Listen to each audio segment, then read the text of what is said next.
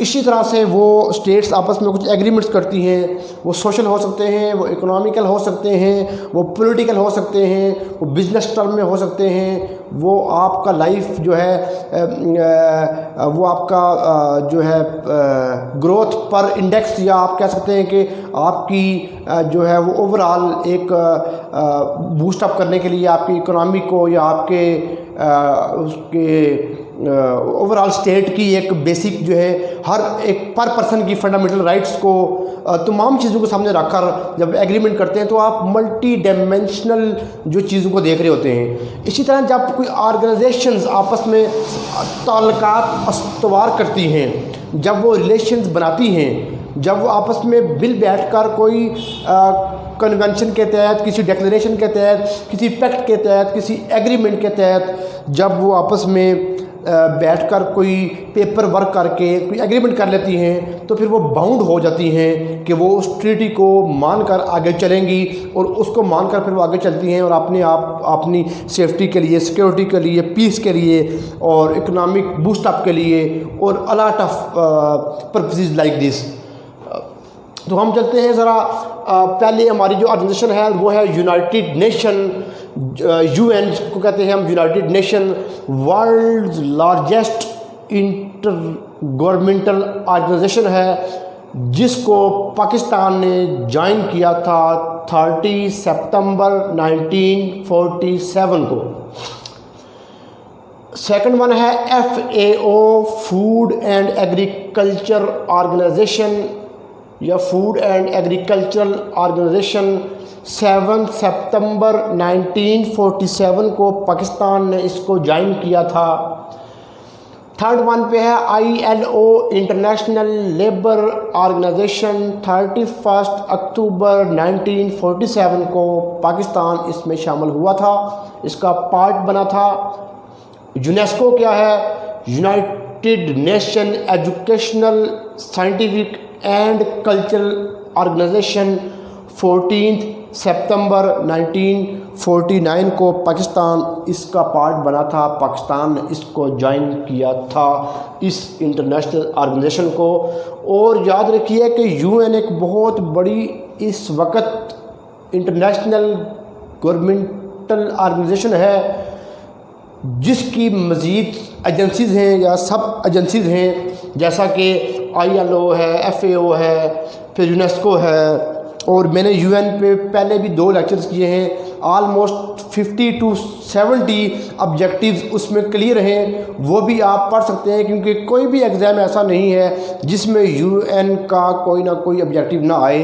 اور current affair کا، Pakistan affair کا، اس کے ساتھ ساتھ آپ کہہ سکتے ہیں اینتھروپالوجی کا، جینڈر اسٹڈی کا، کہ جینڈر اسٹڈی کے حوالے سے آپ کیا کہتے ہیں کہ UN کی کون کون سی کنونشن ہے ہیومن رائٹس پہ یا وومن رائٹس پہ، اور اسی طریقے سے آپ کہہ سکتے ہیں کہ اس کے بعد سوشیالوجی کا، اور اس کے بعد ایون کہ ایسیز میں آپ کو سوال آ جاتا ہے کہ how united nation fails to achieve its goals aims objectives etcetera.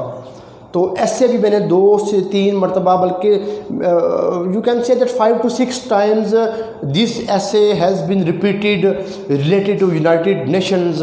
تو یونائٹڈ نیشن اور اس کی ایجنسیز اور اس کی سب ایجنسیز اور اس کی وغیرہ جو ادر باڈیز ہیں وہ بہت امپارٹنٹ ہیں all competitive exams point of view سے۔ یونیسکو جو ہے وہ بھی ایک UN کی ایک ایجنسی ہے جس کو پاکستان نے 14 سپتمبر 1949 کو جوائن کیا تھا۔ اس کے بعد ہے ورلڈ بینک اور IMF جو ہے 11 جولائی 1950 کو پاکستان نے اس کو جوائن کیا تھا۔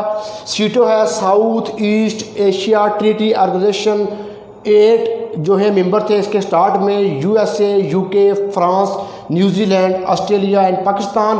تھائی لینڈ اور فلپینز جو تھے دو were only 2 from south east صرف یہ دو تھے, اور 1954 میں پاکستان نے اس کو جوائن کیا تھا. سینٹو جو تھا سینٹرل ٹریٹی آرگنائزیشن, جس کو بغداد پیکٹ بھی کہا جاتا ہے, میٹو بھی کہا جاتا ہے, METO, middle east treaty organisation. 1954 کے ایک سال کے بعد 1955 میں پاکستان اس کا پارٹ بن گیا تھا. OIC organisation of Islamic countries, formerly organisation of Islamic conference اس کا نام تھا. 57 ممبر سٹیٹس, اور 1969 کو پاکستان اس کا پارٹ بن گیا تھا. NAM non aligned movement, align کا مطلب ہے کہ میں کھڑا ہوں, میرے ساتھ ایک اور بندہ کھڑا ہوگا تو ہم کہتے ہیں کہ we both are aligned in front of white board. Align کا مطلب ساتھ ہے, اور نان الائن کا مطلب ہے کہ ہم ساتھ نہیں رہیں گے, کسی کا حصہ نہیں بنیں گے. جکارتہ انڈونیشیا میں 1961 میں یہ اس کا جو ہیڈ کوارٹر ہے وہاں پہ ہے. 1961 میں یہ بنی تھی OIC, اور اس کو بنانے والے نہرو صاحب, جمال عبد الناصر صاحب, جوزف بروز ٹیٹو صاحب, اور کویم نکروما اور سکارنو یہ تھے. اور 1979 کو پاکستان اس کا پارٹ بنا تھا. SAARC, south Asia association of regional cooperation, regional and geopolitical union تھی ساؤتھ ایشیا میں. آپ اس کو کہہ سکتے ہیں کہ اس کے ممبر جو تھے اسٹیٹ تھی وہ 8 تھی. MBBSPINA, مالدیوز, بھوٹان, بنگلہ دیش, سری لنکا, پاکستان, انڈیا, نیپال, افغانستان. 1985 میں اس کا پاکستان اس کا پارٹ بن گیا تھا. WTO world trade organisation headquarter Geneva Switzerland میں ہے.